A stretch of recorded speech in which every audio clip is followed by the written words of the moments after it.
Broads Media.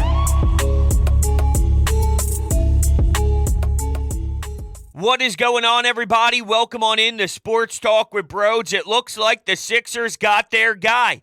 Nick Nurse is now your head coach of the Philadelphia 76ers. And it's hard to be mad at this, right? I don't think I've come across a Sixers fan who isn't pleased with the new addition. There's a lot more to be done, but in a grouping of very strong candidates, you landed arguably one of the strongest candidates for your head coach, and I'm excited. I'm excited about what he can do with an aggressive scheme defensively. How is that going to impact the growth of Tyrese Maxey on that end? There's a few things we do know about Nick Nurse. Your starters are going to log 1 billion minutes, and I'm interested to see if that changes at all. He is familiar with Daryl Morey, and Daryl Morey is a very analytical mind. How is that going to mesh together with maybe the usage rate of some of these dudes? Embiid, keeping him upright and ready to rock for the postseason.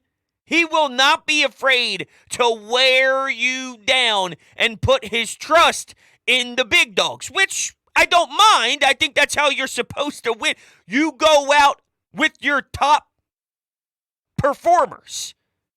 With that said, though, we need to value Embiid's health and get him to that finish line in a reasonable position for him to showcase his worth when we're talking about basketball during the spring. I have to admit, man, I'll tell you what, if the Celtics won Game 7, I would have been so disgusted. I wouldn't been able to do this. I would not have. I would have been emotionally broken. I could barely watch Game 5, Game 6. I couldn't watch Derek White with the buzzer beater. Oh, it made me sick! Sick! I can't stand that team. I can't stand them. So I was so pumped to watch Game 7. Martin balls out. Who would have thought it would be the Derek White versus Martin show in Game 7 at the Garden? Thank you, basketball gods, because that would have ruined the NBA Finals for me. I would not have been able to watch it.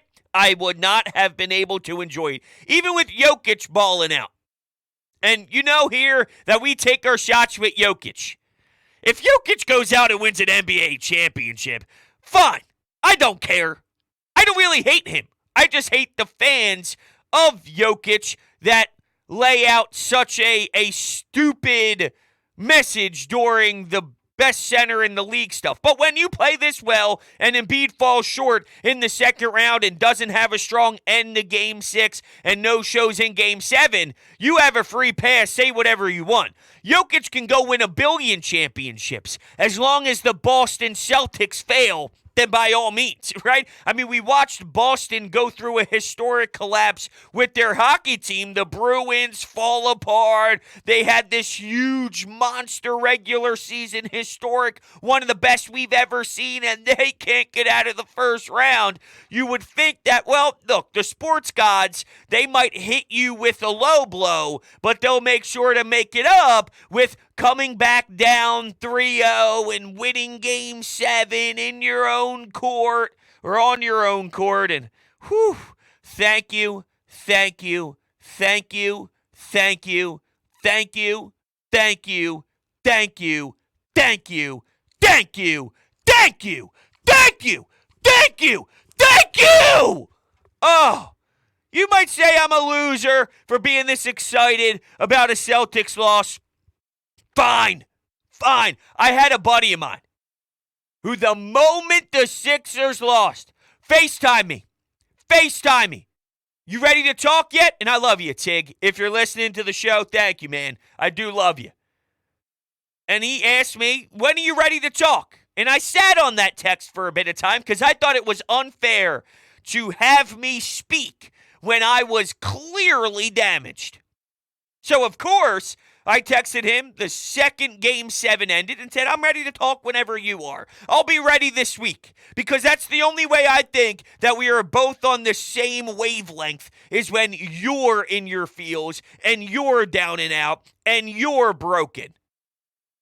Why do I have to be the broken one and speak to you about your Celtics squad who fell down 3-0 and say what you want about Jason Tatum's tweaked ankle, but I think the issues lie deeper than that. Anyway, I got distracted a bit, but I hate them. I hate them. This was a reminder on how much I despise them. I always thought it was Dallas Cowboys, and then there was a gap before we get to the other teams. Penguins probably being the team that I hate the least in regards to rivals, and maybe that's because the Flyers are so irrelevant or my love for Sidney Crosby. But I thought there was a nice gap in between. I don't know. I don't know. I hate them. I just want to make sure you know that I hate them. I hate them. I do like Nick Nurse, though. I think he's going to absolutely provide a nice spark. He's a very intelligent basketball coach. Intelligent. Apparently, him and Joel Embiid already spoke. All right, look, I'm here for it. There's a few things, though. Not afraid to call you out with the media, and maybe that's not a bad thing. Doc wasn't too feisty this past year with the media. He was definitely more aggressive when he had to deal with the Ben Simmons thing, and maybe that's really just a definition of how soft Ben Simmons really was. But he used to take his jabs, and then when the media and fan base had certain questions that he claimed were ridiculous, he would then continue to coach and use some of those changes and use some of those adjustments that we deemed reasonable.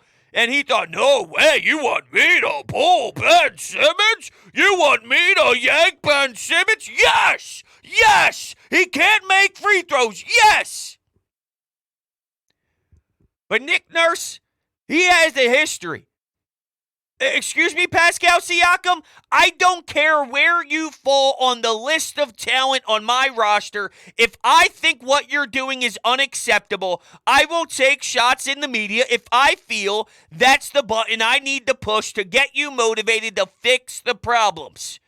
I want to win a championship. I've won a championship, granted Kawhi Leonard being a big reason why. But I know what it takes to get there, and if what I'm seeing isn't fair enough, then I might have to take an approach to the public. If that's what I need to do, he did the same thing with Gary Trent Jr. He's going to have a short leash, though.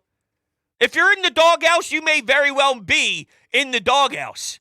So I'm looking at some role players and wondering what's their role going to be? And does the coach have enough trust in you for you to work through some of the ups and downs that you're about to have? Because, well, that's why you are a bench piece. Because you're not consistent enough, or else you would be a starter. But that sounds very Doc-esque, no? Right? It's almost like that's how this goes. Now, you could look at Miami and say, well, Eric Spoelstra has got Highsmith in an NBA playoff game, Game 7 on the road. Highsmith. We got undrafted guys. Well, I don't have an answer for you there. I don't really have an argument. I want that, right? I want that to be here. It would be nice. At this rate, though, we have to see what Daryl Morey provides for the coach. I like this hire more than D'Antoni. Right? I mean, some are trying to put the pieces together that, well, this is a Daryl Morey guy. And if this is a Daryl Morey guy, what does this mean for James Harden? I don't think there's a correlation here. D'Antoni, if you went down that road, yeah, you know what? I'll get behind the whole, well, what does this sell to Joel Embiid? What does this mean for James Harden? Let's be honest here. If we're looking at the James Harden effect, him walking is best for the team contractually. But him walking hurts the win now mode. as bad as Harden was, as up and down as he is, and with time, I'm starting to hear some fans get convinced that it would be a good idea to run him back with a new head coach, and maybe there's something to it. Look, it's not as if Nick Nurse has this fantastic background to support some beautiful half-court offense. Let's get tremendous talent and someone who can break down players in isolation. And, when he's on the top of his game, James Harden does excel in the half-court. Let's do something here with that. I'm already starting to hear that transition of, well, maybe it won't be the worst idea because, if he does leave town, then you don't really have enough to feel that juice again, and that's reasonable. It is. I just don't want to get tied to a Tobias Harris deal again. I'm not convincing myself. I'm just letting you know the pulse that I'm getting, the read that I'm hearing. I'm not there, and I don't know if I ever will be there. I might have said I'm not there yet. I don't know if I used that word yet or not. I don't know if I'll ever be there. Daryl Morey's got to move Tobias, man. And Keith Pompey told us that it might not be moved until a trade deadline. Possibly. Just looking at the logistics of it all. That would be miserable. Here's one awesome part of the Nick Nurse thing. I believe there's so much value in being on the sidelines against Joel Embiid and against the Sixers and recognize the weaknesses from that part. You could self-assess and be in the room. For example, if Doc Rivers wanted to sit down and say, okay, let's pretend I'm on the other team. Let's pretend I'm the coach of the Boston Celtics. What would I do against my own squad to try and attack them? That only goes so far. I wouldn't be against a head coach doing that, but it doesn't mean the same unless you're actually doing it. You're in the war. Your head is down and you're legitimately trying to force the Sixers into hell. It's a different mindset. It's a level that you can't get to if you're just doing the good old self-assessment. I don't have a problem with the self-assessment, but I also think that, if you're a head coach of the Sixers, why should I waste my time on my own deficiencies and this and that? I know who we are. I know where we have our strengths. I need to study the opponent and realize that there needs to be X, Y, and Z that we do to expose their flaws. There's only so much time to kind of go over everything. You'd probably put more of your time and a higher percentage of your research on what the other team does poorly, and you already know what you do well, what you don't do well, what can we do to kind of expose them, right? Like, there's only so much you can do in the self-assess because there's a lot to point at. When you're on the other team, and the majority really is focusing on the Sixers, like Nick Nurse was able to do in a couple postseason series with different personnel, which gives him a lot of different views on it, it's going to go a long way because now he sees it in the mind of the opposing head coach. I'm fascinated for what they do, on the defensive side, even though we kind of have a good set of seasons and, we have a good amount of knowledge on what Nick Nurse likes. He's super aggressive. He's super creative. And we'll see what he does. On the defensive side, you kind of understand. The offensive side, though, there's been things to pick on. With the half court maybe not being the strongest, maybe not being a strength. So, what does his staff look like? Who is he bringing with him? What type of offensive minds are sitting with him on the bench? Because I think that's going to matter to what we see out there.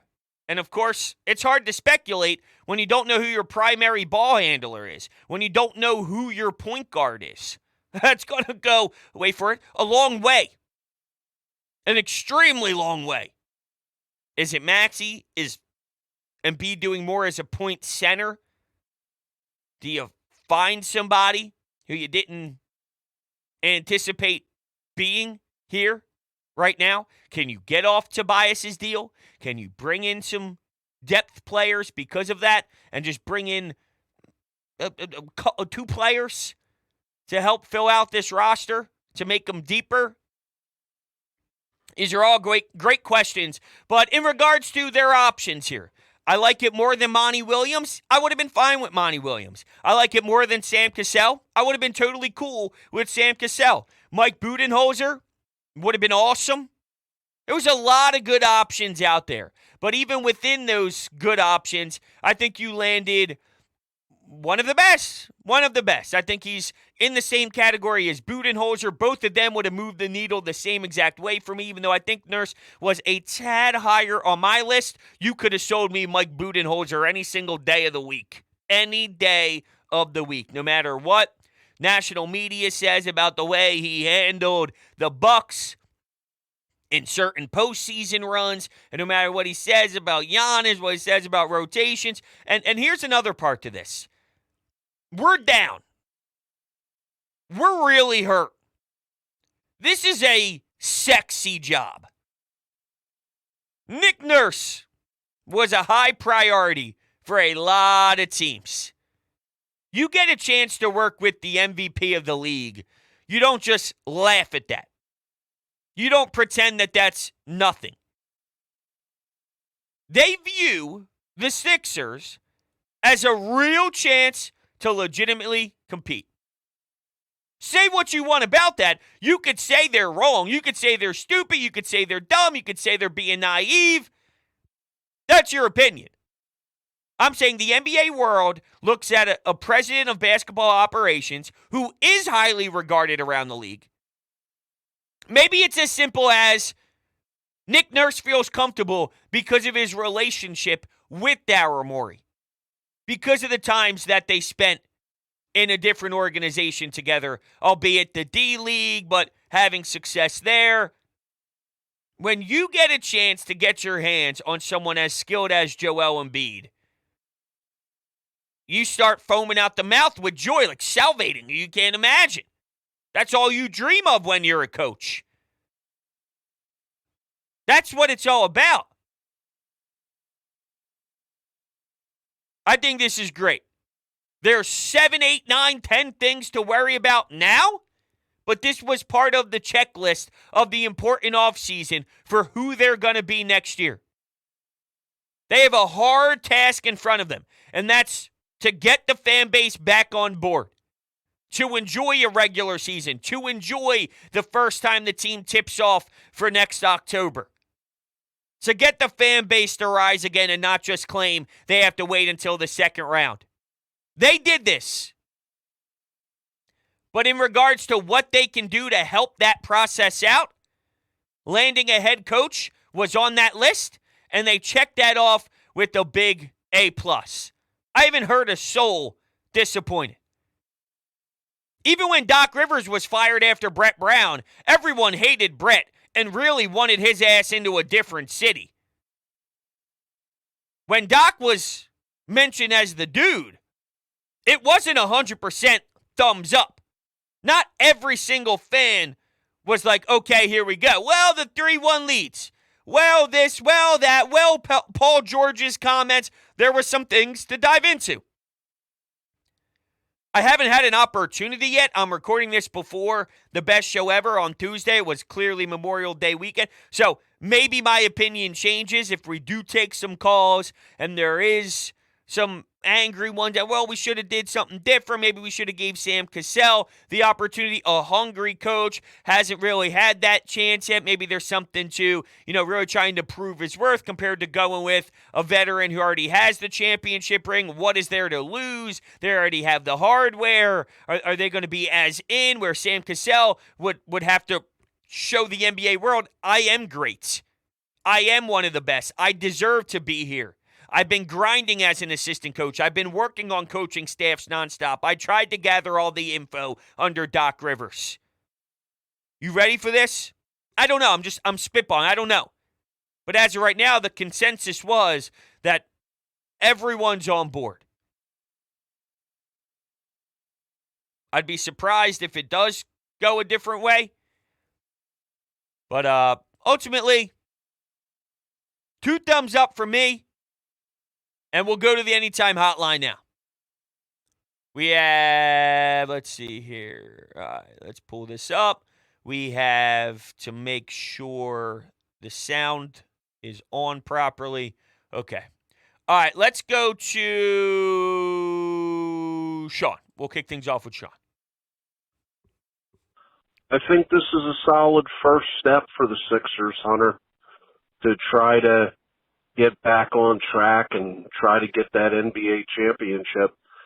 I wouldn't call it an easy step, but I mean, it was pretty much a no-brainer to me, especially when Nick Nurse was passed over by Milwaukee. You had to go out and get this guy. Anybody but D'Antoni for me. So this is a solid first step. I honestly think this is the best coach the Sixers have had since Larry Brown. But the question I have is, how do you get the talent around him that he needs to win, especially when you just don't have the draft capital or the abundance of guys to make trades with? It's going to be real interesting to see what happens with James Harden. It's going to be real interesting to see if Embiid and or Maxey are involved in any kind of trades. How deep do they want to open this wound? Do they want to just treat it with a Band-Aid, or are they going full-on gouge that requires multiple stitches? I don't know, but I like the hiring of Nick Nurse. He was my number one candidate of the options that were listed, and I'm glad the Sixers got him. So, with your question on where do they go from here, and are they going to try and put the Band-Aid on, or are they going to try and fix the stitches, the Nick Nurse hire is you're in.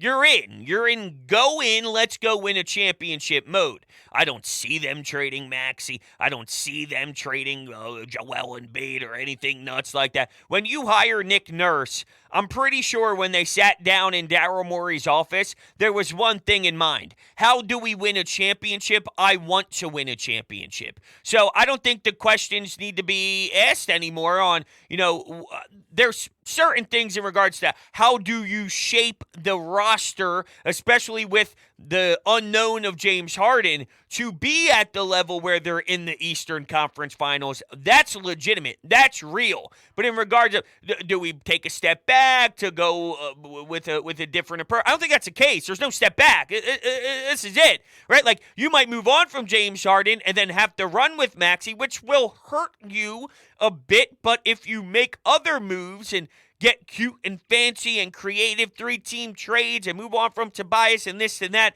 you might not have the same echelon of what James Harden could be at the top of his game, but you get more of a consistent team, and that goes a long way because the ups and downs was the death of the Sixers. It was the death of the Celtics. When Jason Tatum bought out, that's great. When Jaylen Brown cost the turnover battle, as ugly as it was, and cost his team all those turnovers, you're not going to win. They were so wildly all over the place. And same with Jimmy. Jimmy Butler wasn't good in Game 6, and he missed some shots, and there were some bunnies that reminded me of Tobias Harris, who constantly missed some things that were 2, 3, 4 feet from the basket.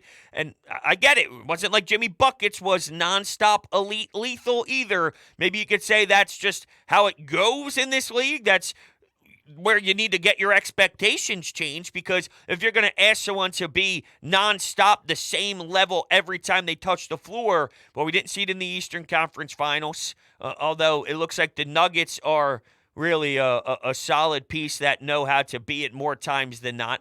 I'm just saying, I'm just talking out loud here and kind of figuring out what the hell's going on. But yeah, I don't know. I mean, when Nick Nurse becomes your guy, there's nothing else other than let's go do this thing. That's how I read it. I don't think I'm reading this the wrong way.